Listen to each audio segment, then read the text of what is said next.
কখন কখন কে হাসবে, কেন হাসবে সেটা বলা খুব মুশকিল। সেজন্য আমরা এরকম কোনো কাজ করব না যাতে মানুষ আমাদের কাজ নিয়ে হাসে। ওবায়দুল কাদের, আমরা জানি আমাদের এক সময়কার হিরো, পাটাকেষ্ট বলা হতো তাকে।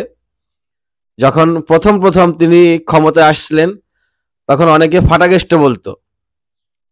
খুব স্ট্রংলি পদক্ষেপ নিতেন প্রত্যেকটা ব্যাপারে, রাজপথে হেঁটে হেঁটে বিভিন্ন বিষয়ে তিনি পদক্ষেপ নিতেন, অ্যাকশন, সরাসরি অ্যাকশনে চলে যেতেন। তো সবাই ওনার কাছ থেকে অনেক কিছু আশা করেছিল।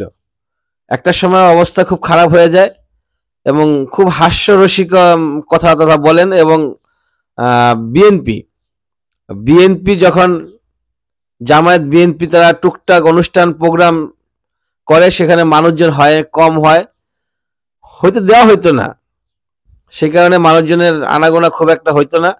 তখন আওয়ামী লীগ তথা ওবায়দুল কাদের সাহেব হাস্যরসিকর কথা বলতেন, তাদের এই মানে অবহেলিত কথাবার্তা বলতেন। আর এখন এখন জনগণ, এই যে আপনারা জানি 18 তারিখ, জানেই না মানুষ। 18 তারিখ চলে গেল, আমি নিউজ করেছিলাম যে 18 তারিখে সারা দেশে হরতাল ছিল।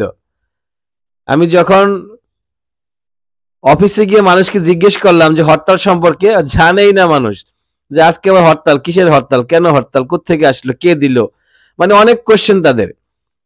তো এই যে এই ধরনের কাজগুলো আওয়ামী লীগ বিভিন্ন সময় করতেছে, এখানে আন্দোলনের ডাক দেয়, ওখানে আন্দোলনের ডাক দেয়, এটা করে সেটা করে, সেখানে 2, 4, 5, 7 জন মানুষ হয়, তাও আবার রাতের অন্ধকারে হয়, দিনের বেলা হয় না।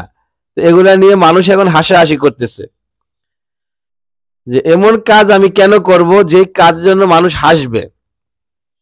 পলিটিক্স কারা করে আমরা সাধারণত এটাই জানি, যে যারা এলাকার ভিতরে জ্ঞানী বুদ্ধিমান, যে লোকগুলো হচ্ছে জ্ঞানী বুদ্ধিমান, যাদের ব্রেন সাধারণ মানুষের থেকে একটু হায়ার লেভেলের, যারা অন্যকে নিয়ে চিন্তা করতে পারে, দেশকে নিয়ে চিন্তা করতে পারে, রাষ্ট্রকে নিয়ে চিন্তা করতে পারে, পরিবারকে নিয়ে চিন্তা করতে পারে, সমাজ নিয়ে চিন্তা করতে পারে, এই ব্যক্তিগুলো রাষ্ট্রের দায়িত্ব নেয়, তাদেরকে আমরা পলিটিশিয়ান বা রাজনীতিবিদ বলি।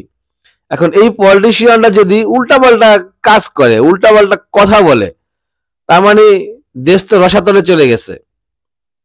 যাদেরকে আমরা জ্ঞানী গুণী সমাজের সর্বোচ্চ পর্যায়ের ব্যক্তি ভাইবা তাদেরকে চেয়ারে বসাইলাম, তাদেরকে আমরা ভোট দিলাম, ভোট দিয়ে রাষ্ট্রের দায়িত্ব তাদের হাতে বুঝাইয়া দিলাম, আর সেই লোকগুলা যখন উল্টাপাল্টা করবে তখন বুঝতে হবে দেশ রসাতলে চলে গেছে, আদারওয়াইজ কিয়ামত চলে আসছে।